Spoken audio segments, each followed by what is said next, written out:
Welcome to 5-5. We just finished 5-4 about rates. And if you remember, a rate was a comparison of something with different units. And now we're into ratio. And a ratio is the comparison of something with the same units. So it's a quotient of two measures with the same units, which is a ratio. You look down at the activity, and you can see there are different ratios you could look at relative to these dogs, which are comparisons of things with the same unit. So the ratio of head length to front leg length is the first one that's given. These are just length comparisons. Example 1 is this typical distance kind of problem where you have to keep track of the units. One of the things you'll notice is that when you do your conversion between hours and minutes, or minutes to hours, one or the other, we're continuing with ratios. Again, it's a comparison of something with the same units. Example 1 is a pretty classic example of the comparison of people's times.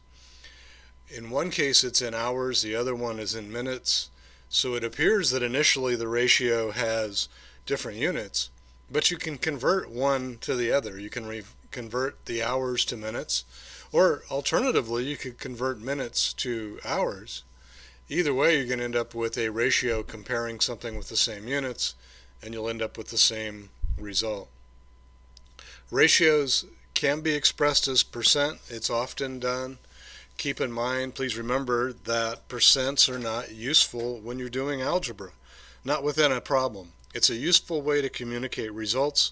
People are comfortable with the idea of percentages, even though they may not always understand what you mean by it. But when you're doing a problem, make sure you've rewritten it in either decimal form or in a fraction form. Tax rates is the ratio of the tax amount to the selling price. The discount rate is the ratio of the discount to the selling price. Got an example that takes you through the tax type of problem. You can use ratios to help you set up a problem. If you know something about the situation, you're comparing things with the same units, that's your ratio. Use that ratio to help solve for unknown variables. That's example 3.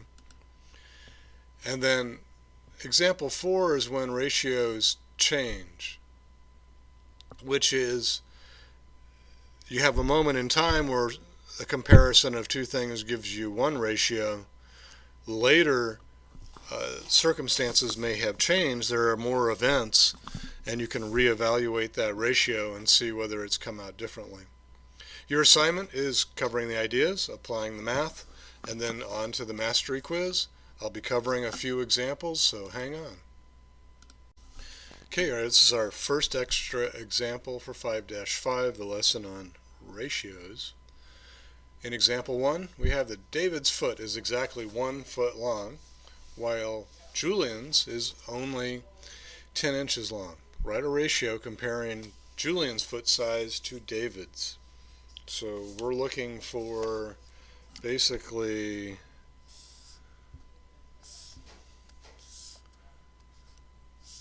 Julian's foot. Let me get some ink on here. Julian's foot compared to David's foot. This is what we're after. So we've got, what we know about it is hers is 10 inches. So that's 10 inches. And David's is 1 foot. So to compare these, we've got to get the units the same. They're both measurements of length, but I have to get it into the same units. I have two choices. I could write this as in inches, or I could do them both in feet. I should get the same result. So I think it'd be a good idea let's try it and see.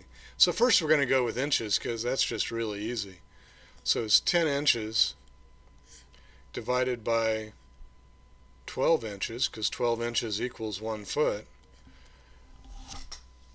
We can divide these things evenly. 2 goes into 10 5 times, 2 goes into 12 6 times.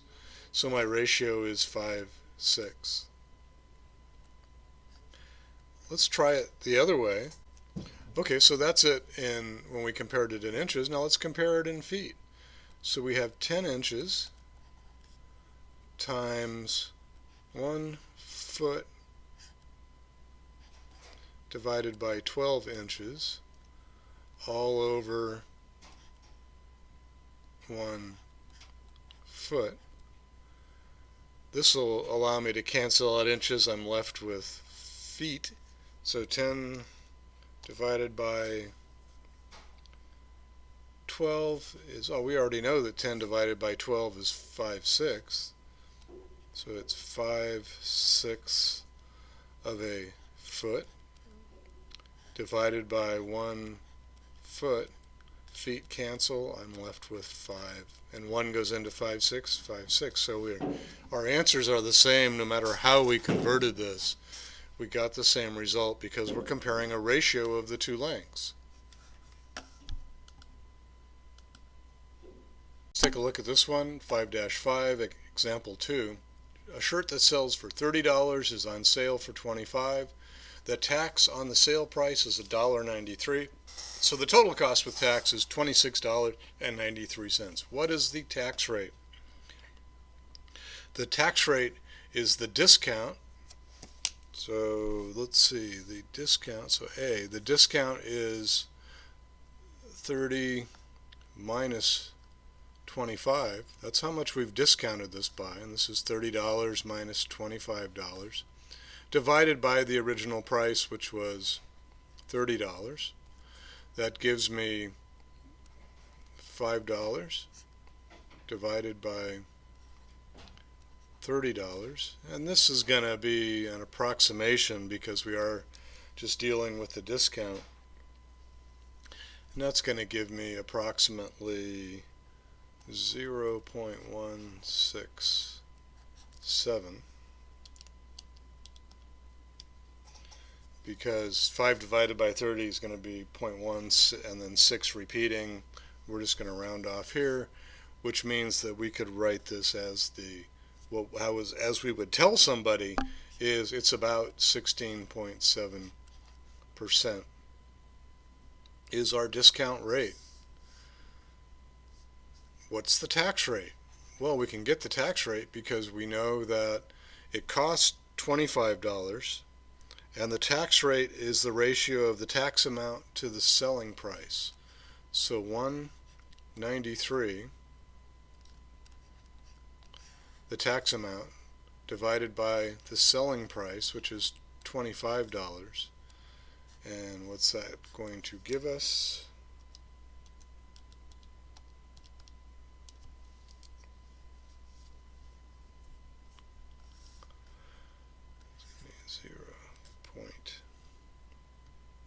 .0772 is what I get from a math standpoint, but generally we would report that as approximately 7.7%. So that's our tax rate. Now that we know our tax rate, we can go in and do the last part, including tax. Okay, part C, we want to know how much did we save including tax. So we need to find out what the tax was on that original $30. So that is our $30. We spent that. Plus we spent the tax amount, which is $30 times 0.077. And we have to subtract from that the amount we spent including tax. So minus 26.93, and that should give us an amount that we spent. So let's see what we get here. So 30 times 0.077 is 231, plus 30 is 3231.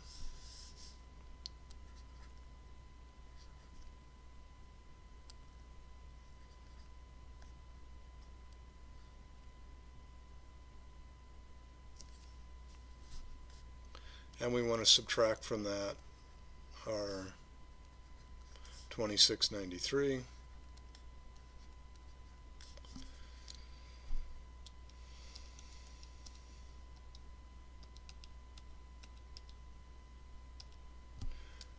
And we end up with, or this is equal to,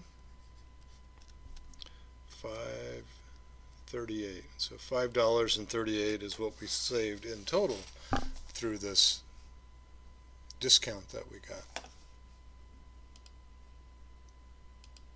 Okay, this is example 3, and in this example we're using this idea of a ratio to determine how many parts of something we need. In your mother's punch recipe, she recommends that you use 3 parts cream soda to 3 parts pineapple orange juice. How much of each ingredient will you need if you wish to make 15 cups of punch? Well, first we need to set up an equation to solve that gives us the total number of parts. So the 2 parts of cream soda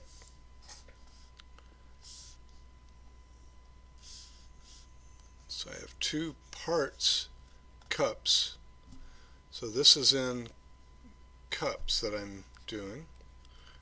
2 parts cups of the cream soda plus 3 parts cups of pineapple orange juice is equal to 15 cups. So the 3 parts of cream soda, and this is in cups, are 2 parts of cream soda and 3 parts of pineapple orange juice. I add this together, I get 5 parts cups. Parts is a number I'm looking for, it's a variable I'm trying to find out, is equal to 15 cups.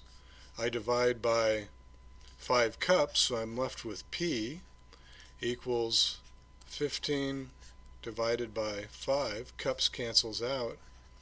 P equals 3.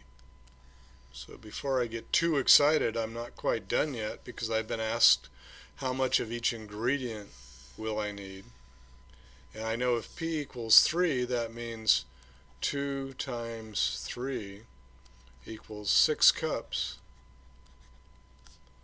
of cream soda.